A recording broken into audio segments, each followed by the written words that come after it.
我们一起低头祷告。天父，恳求真理的圣灵引导我们进入真理，明白你的话语，并且将你的话语活出来。奉基督耶稣的名祈祷，阿们。亲爱的弟兄姐妹平安。我们今天所读的财主跟拉撒路的比喻是路加福音独有的，它的对象极可能是撒都该人，因为他们多半富有，而且极多的人都是做祭司的，可是他们却不相信死人复活以及来世的生命，所以他们倾向今朝有酒今朝醉，现世的享乐最重要。所以这个比喻挑战这些撒都该人，当然这个比喻也是挑战着我们。这个比喻有双重的结构，可以分成两幕，一幕是在地上演的19节到21节，一幕是死后在阴府里面演的22节到23节。这个戏剧，耶稣很戏剧化的描述了财主跟拉撒路在舞台上扮演极不相同的角色。然后耶稣在第二幕里面，他采用犹太文学比喻的特色，用两组对话24节到31节，进一步来发挥整个比喻的主题，然后插入几个情节，让这个比喻更有戏剧化，更有张力，而且借着故事人物的发言，让人家来领会其中的教训。路加这个比喻来势汹汹，令人难以招架。最让人心惊胆战的是，比喻最后他不但贫富的对比非常鲜明，先甘后苦、先苦后甘的处境也产生了大逆转。耶稣以永远的丧亡、灭亡来警告那些财主，知道他们只知自己的享受，不愿意关怀那穷苦的人。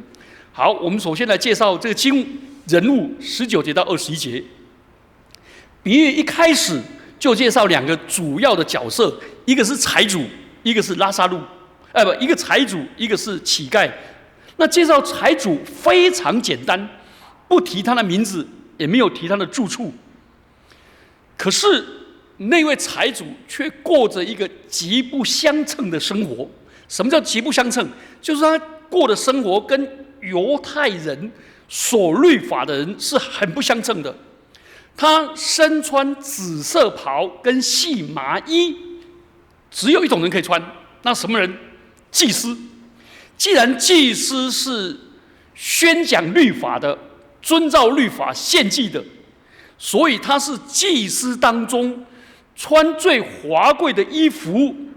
可是他却天天奢华宴乐，完全跟整个贫穷的犹太社会背道而驰。而且他不守律法，为什么？律法里面的第4诫说6日要劳碌做工，结果他既不工作，第7日要休息，他第7日照样不休息，不守安息日，只顾自己享乐，不理会上帝的诫命，也不理人。他的态度跟那一位无知的财主，12章的那位无知的财主一样。而且这里用的宴乐跟路加福音那个浪子回头的宴乐一样，而浪子回头的宴乐是非常特殊，那个浪子的父亲庆祝这个儿子回来，是死而复活、失而复得，一个特殊的宴乐。可是这个财主却是天天享用，台语说那天天以高梅啊，天天都在过除夕啊。他在展现他有权有势，可以藐视律法，他目空一切，可以不理会任何人的耳语，甚至于批评他都不理，我就是要享受宴乐。好，那我们来看那个富人门口那一位乞丐拉撒路，圣经上却对他描述得很详细，说他的悲惨窘境，他不但孤独无助地躺卧在财主家的门口，而且满身疮痍，很明显他有病，而且病得蛮重的，然后被弃置一角。他渴望捡起财主桌上掉下来的零碎屑来充饥，可是也没有得到，反而暴露在狗群当中。请注意，这些狗，它在门口外面的狗是什么狗？是拉力狗，是野狗。如果在家里的狗，那是什么？宠物狗，这两个是不一样的。所以它暴露在整个那些外面野狗的狗群当中，它不敌真实的狗群。哇，那个财主吃了以后，喝了以后，什么样？手，他们用手拿嘛，擦手擦干净，就用什么？用面包，然后擦了，然后丢到门外，吃了丢到门外，然后一丢到门外的时候，狗就来抢。结果这个拉撒路呢，就趴着要抢的时候呢，那狗就把它咬走了。所以他说，他连那个脆屑也得不到，他不敌真实的狗群，反而让狗呢去舔他的疮痍。他居住的环境不好，全身脏臭不洁，不但生疮，连狗都欺负他。他病弱到连挥手驱狗之力也没有，软弱到连狗都看不起他。他这个人不洁，无以为胜。请注意，这时候为什么财主不理他？因为通俗的犹太人的信仰认为，穷乞丐会落到这个地步，一定是懒惰，一定是罪有应得。如果他辛勤工作，为人正直，必蒙上主赐福，然后安享富裕。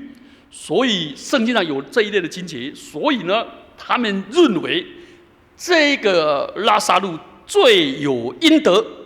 可是圣经的看法不一样哦。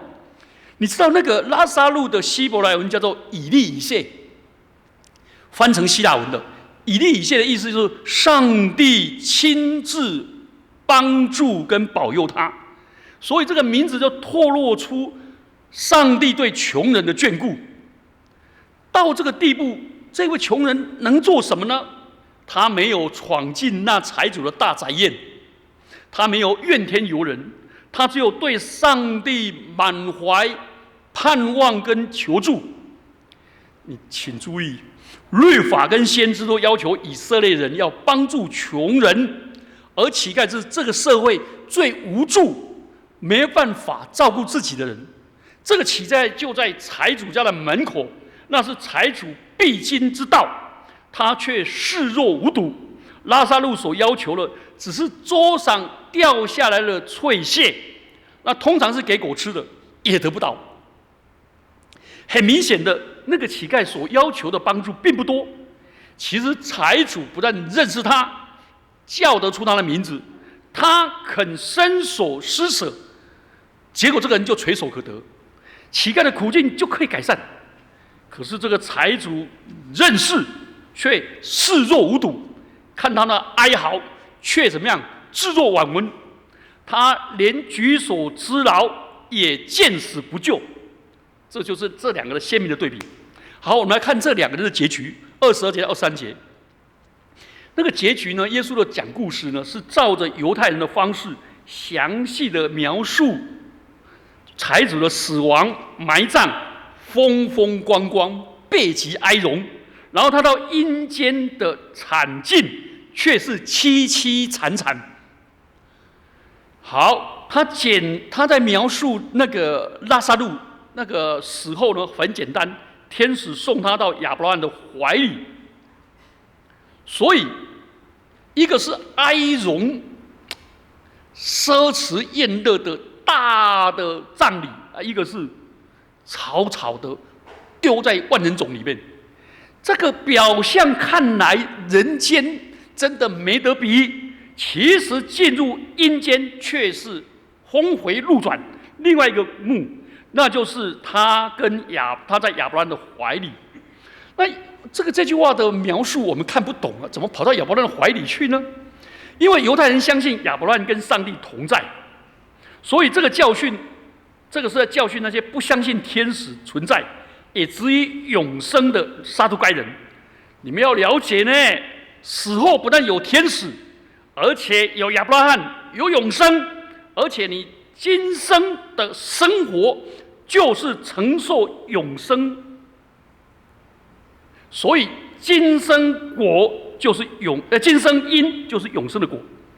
所以两个人生前死后的实况大逆转。财主生前住豪宅，结果现在呢，住的地方豪宅，对不对？他天天奢华宴乐，结果在那边口干舌燥。那个拉撒路真的贫到无立锥之地，躺卧在豪宅的门前，忍受野果侵袭。但是死后呢，财主却在阴间受折磨，痛苦的仰望着在天堂里面享福的拉撒路，觉得今非昔比。所以那个阴间的意思是希伯来人的小偶，是指着死人灵魂聚集的所在。犹太人认为那个阴间有上下两层，上层是义人在那里享福与上帝同在的地方，那耶稣把它称为亚伯拉罕的怀里。然后下层是罪人受刑罚的所在，耶稣称为阴间。这两个之间呢，相隔鸿沟，只能遥望却不能接近。犹太人把那个永远的福乐看为是上帝找他们的圣主亚伯拉罕、以撒、雅各一起举行的大宴会。而那个你知道，犹太人的宴会是躺着吃的，躺着吃，哇，然后躺着吃，吃得很快乐。所以一个人头是靠在另外一个人的胸膛，表示大家很亲密吃得很愉快。所以在亚伯拉罕的怀里是指着他在亚伯拉罕的身旁，是天国庆典中的首光荣的席位。就财主不但挤不进去，而看到那个拉撒路竟然坐在天堂的首席，哇，他你有没有发现这个福祸大逆转？拉撒路没有做过什么大事，但是上帝善待他，只因为他受尽了苦楚。可见上帝如何善待受苦的人。这些给我们一个反省啊！那些质疑痛苦的价值的人，在这里可以得到一些启示。好，接着我们来看那个对话。第一个对话在24节到26节。你知道那个妇人呢，他就说了：“我主亚伯拉罕啊，可怜我吧，打发拉撒路来。”还那么凶巴巴的，用指尖沾点水凉凉我的舌头，因为我在这火焰里极其痛苦。亚伯拉罕回答说：“儿啊，你该回想你生前享过福，拉撒路也受过苦，如今他在这里得安慰，你倒受苦。”财主本来应该纡尊降贵，认真的把拉撒路当兄弟看，结果他只认亚伯拉罕，不认我的兄弟。这个像不像那个大儿子啊？大儿子跟他父亲怎么说？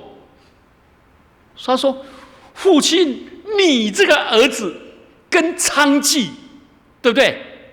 耗尽你一切所有。”结果他的爸爸说什么？“儿啊，你这个兄弟无灾无病回来，有没有？他是你的兄弟。”他说：“那是你的儿子，不是我的兄弟。”这个妇人在阴间里面还是那么傲。你有没有发现，他求拉撒路，应该说：“父啊，我父啊，亚伯拉罕啊，你请我的兄弟拉撒路拿一点水来沾给我的舌头好吗？不是要这样吗？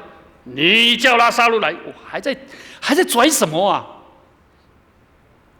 好，所以他所求的水，其实就是以西结，就为以西结先知所说的，将圣殿门砍下涌流出来的活水。以西结47章第1节，也是约翰所说的，耶稣所应许的活水泉源，是直涌到永生的活水泉源。拉撒路现在享受的是那个永生的福乐，是充满着荣光，充满着喜乐，然后在那里喝那个最清澈、最凉、最的甘泉，而另外一个人是在那边哈的要死，口干舌燥。所以亚伯拉罕没有应许他，却告诉他说：“你现在的实况的大逆转是合理的，是合理的。”其实亚伯拉罕告诉财主的真正意思是说，人死后跟生前的实况大逆转。生前的时候，你若愿意，你随时就可以接待拉撒路，可以把面包给他，对不对？可以叫你的仆人把野狗赶走，你都可以呀。你们噤若咫尺啊！但死后呢，却怎么样？哇，却是遥远远在天边呐、没有办法、不能跨越的鸿沟了。当时你可以跨越，你不跨越啊！现在鸿沟来了，你想跨越，来不及，来不及了。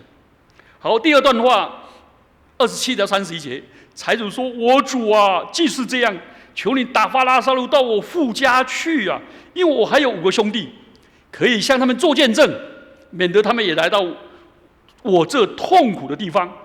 亚伯兰说：“算了吧，他们有摩西跟先知的话可以听从。”好，第二段话有双重的结果。财主首先称亚伯兰说：“父啊”，并向亚伯兰祈求额外的恩典。所以以色列人仗着说：“我有我的祖先亚伯拉罕。”可是你有亚伯拉罕的应许，有摩西的律法，有先知的教训，可是你都不愿意，结果你在喊我主啊，我主啊，也无济于事。不信，不信，然后仗着那个，所以你有没有发现，约翰福音1章12节说，凡接待耶稣的，就是信耶稣名的人，耶稣就赐他们权柄，做上帝的儿女。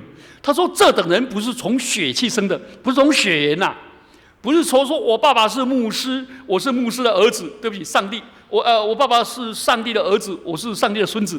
问题是上帝没有孙子啊，只有儿子啊。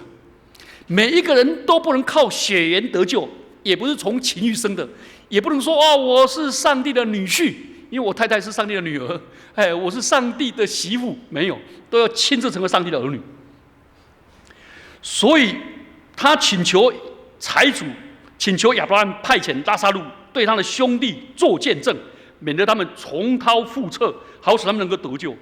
结果呢，亚伯拉罕说：“若不听从摩西的话，就是有人从死里复活，他们也不听劝。”这财主的意思是说，如果有人从死里复活，他的能力、他的见证是大到一个地步，超越先知的教导，可以使人悔改。亚伯拉罕说：“不可能啦，连摩西的话都不听，怎么可能呢？”很简单，这让我们想起什么？约翰福音11章，当耶稣叫拉撒路从死里复活的时候，请问犹太人亲眼看到拉撒路的复活，而且是死了3天后再复活，请问他们会不会这样做信耶稣？没有啊，反而他们决定杀耶稣。并且连拉撒路一起杀，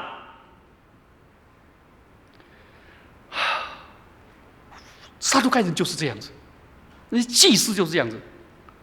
所以你有没有发现，纵使有一个人从死里复活，他们也是不听。等到耶稣从死里复活了，好多法利赛人像尼哥底母的都信主，就是祭司阶级死不信。好，我们在这里来反省。我们来反省这段圣经到底对我们的应用跟实践是什么？第一个，我们来反省财主的罪。财主的罪是冷漠、自私、不作为的罪。路加用这一段故事来指责撒都该人，控诉他们贪财，不接受耶稣复活的喜讯。担任祭司的撒都该人，每一个在场听的都知道耶稣在指责他们。奇怪，我们要想一下。难道财主穿得好、吃得好就要下地狱吗？财主的罪不在于吃得好、穿得好，也不在于穿紫色袍跟细麻布，也不是奢华宴乐。主耶稣基督这句警告我们钱财的危险，但他没有全盘否定钱财的价值，他也没有鄙视拥有财富的富人。在某种意义上，这个财主真的没有干什么坏事，他真的遵照孔子所说的“己所不欲，勿施于人”。他没有赶走拉撒路，没有；他没有反对拉撒路拾取他丢下的面包，没有；他经过拉撒路的路旁也没有踢他一脚，他也没有故意虐待拉撒路，都没有。他有什么错呢？为什么要对待他这样子呢？耶稣命令我们，无论何事，你愿意人家怎么待你，你就要怎么待人。基督教的信仰的道德，不是你不做什么，不是你做了什么坏事，我没有杀人，没有放火，没有奸淫，不是，而是要我们积极行善。所以请注意，十诫里面的每一个诫命讲负面的，其实是犹太人的观念里面是强调正面的。譬如说不可杀人，那不可杀人的意思是什么？就是要保护人的健康，使人活着有尊荣。你要成为别人的寿星，寿星就使别人活得有尊荣、有意义，很想活下去。这个是积极的行善。所以财主的罪不是他做了什么恶事、坏事、错事，而是他袖手旁观，不做什么事，对于苦难跟需要无动于衷，不加援手。所以他把拉撒路看成他家里的那个景物之一啊，认为拉撒路的痛苦跟饥饿是最自然不过的。他天天遇到，也知道人家在叫他拉撒路，可是他连桌上零碎也没有给，管那么多干嘛？穷人又不是我生的，又不是我教的，又不是我养的，又不是我叫他穷的，所以他觉得照顾穷人不是他的责任，所以他沉迷奢华宴乐是理所当然的。所以在这里，其实耶稣也在影射了那些以财主不是有钱的人哦，不要搞错了，财主不是有钱人，财主是以钱财作为他主人的人啊。所以虽然你没有钱，你也可能是财主了，就财迷心窍，就是那些因为钱财为优先为主人，所以导致于他的绝对的自我中心、自我封闭，无法对先知的教导跟复活的喜讯开放。看不见周遭需要援助的弟兄姐妹，而使他的生活变成金迷纸醉、醉生梦死。他的特征就是奢侈、宴乐跟不理上帝。所以我们的生活里面可能没有杀人、没有奸淫、没有偷盗、没有做假见证，我们就自以为了不起。其实我们若不完全不理会应该做的事，只为自己打算，不关心别人需要，那我们就是财主的2.0版，同意吗？对不对？我们可能在思想，譬如说缺了什么，或者应该做不去做，譬如说父母疏于管教儿女，而儿女变坏，医生不持续进修而医死人，牧师不好好的准备讲道跟探访，这赶走了许多的会友。请问牧师说我又没有得罪他们，对不对？我又讲道又没骂他们，我都没有啊。没有作为，这就是缺的罪。他们都没有犯了什么罪，他们只是缺该做的事。所以在这里就会很明显的告诉我们，我们人生最重要的是积极的去做，不能说我又没有霸凌，也没有辱骂我太太。问题是你没有去赞赏她，没有肯定她，没有陪伴她，对不对？是这样子。所以亚伯拉罕拒绝财主，派人警告他的兄弟，好像心肠很硬。其实事实上是这样：人若拥有上帝的真理，而却不肯安慰邻舍，不肯帮补他的缺欠，不肯除去他的痛苦，那还有什么可以改变他们的？他称亚伯拉罕为父，理当记得摩西的教训。摩西的教训里面这一些太多了。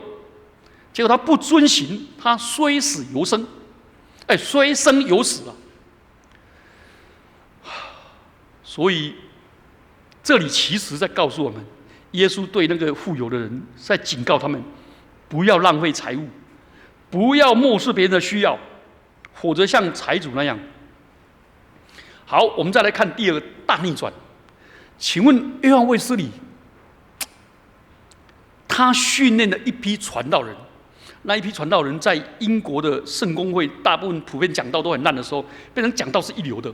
其中最有名的是他的同工 George Fifield， 他的讲道下面几乎都是国会议员，然后达官显贵。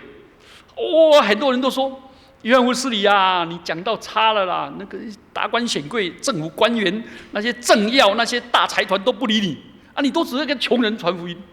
约翰卫斯理说：“感谢主，有人蒙召对富有的达官显贵传福音，我为他感恩，也为他祝福。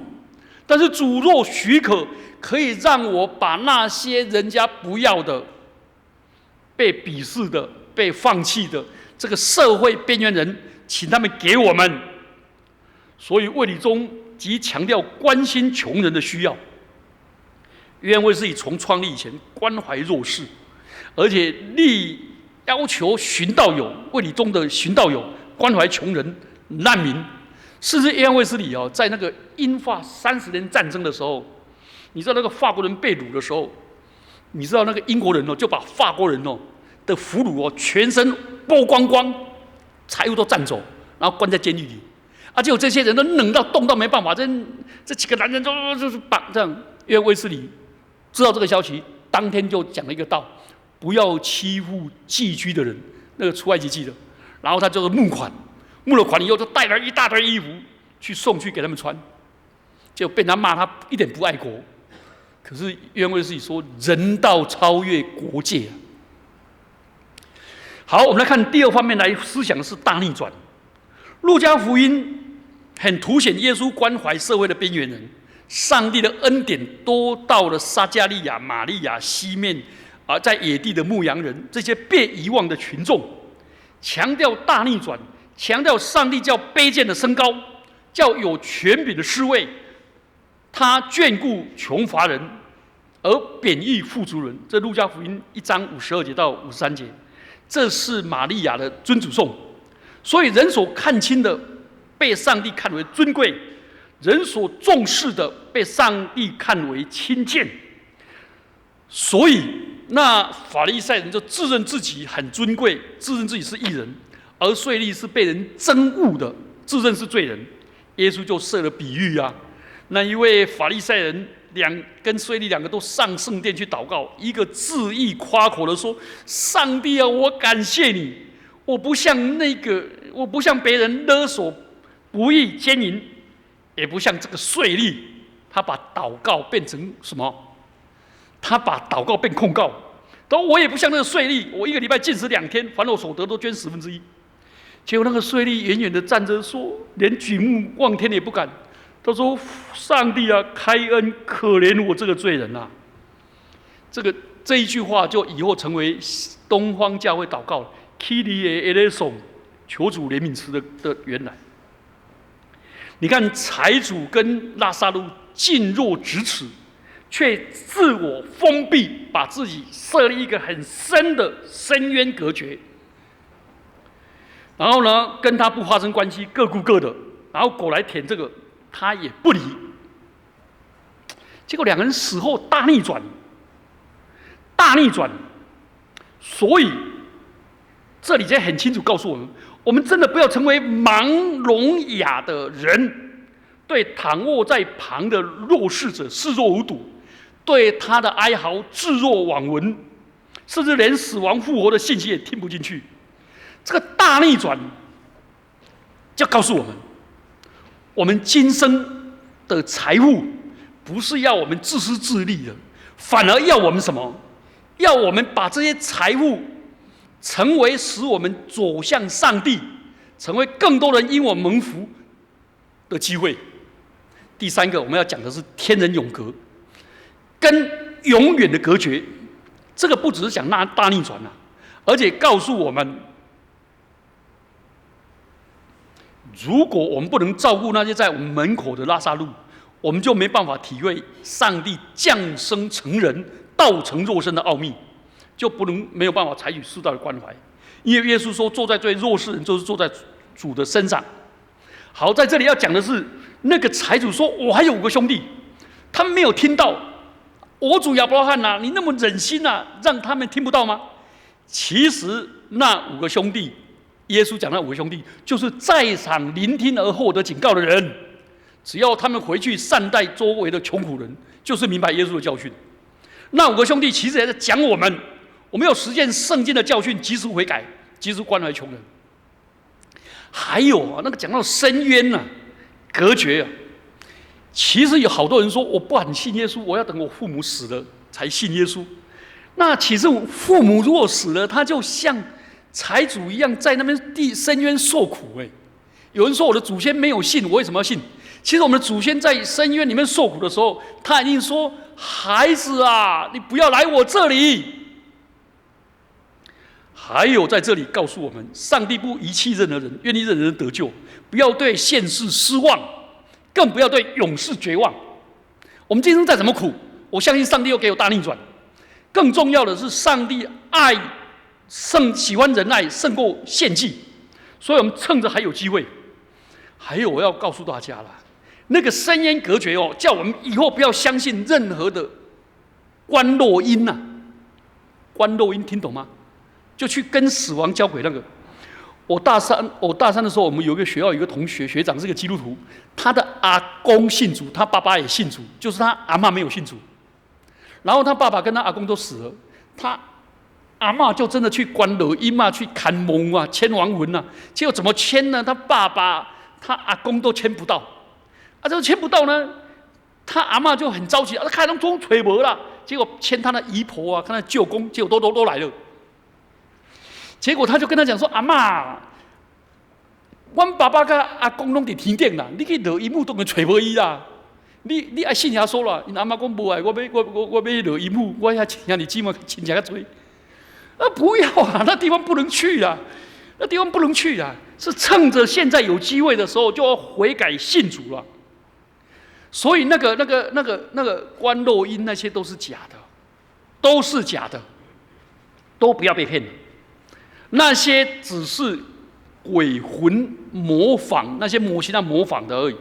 模仿的真的，我们的亲戚哦，那个讲的声音都很像啊，做了什么动作，以前的事情都很像啊，就是我的资料他都不知道，因为我信耶稣了，耶稣的宝血把我洗净了，把我从撒旦魔鬼的权势迁入爱子的国里。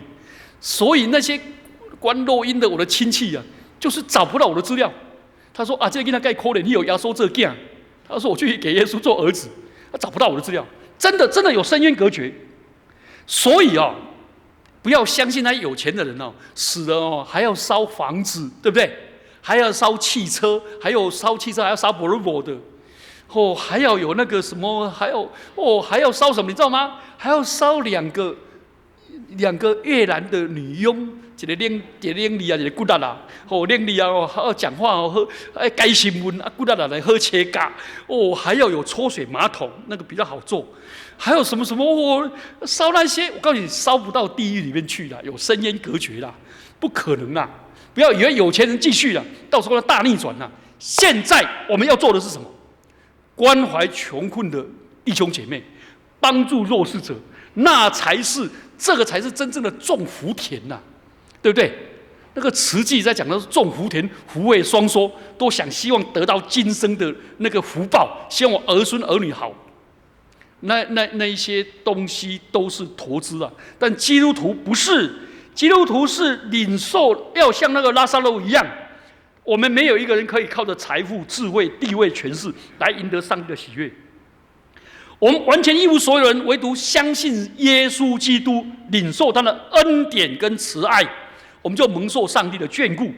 而且我们要以恩报恩，以爱还爱，去关心这些弱势者。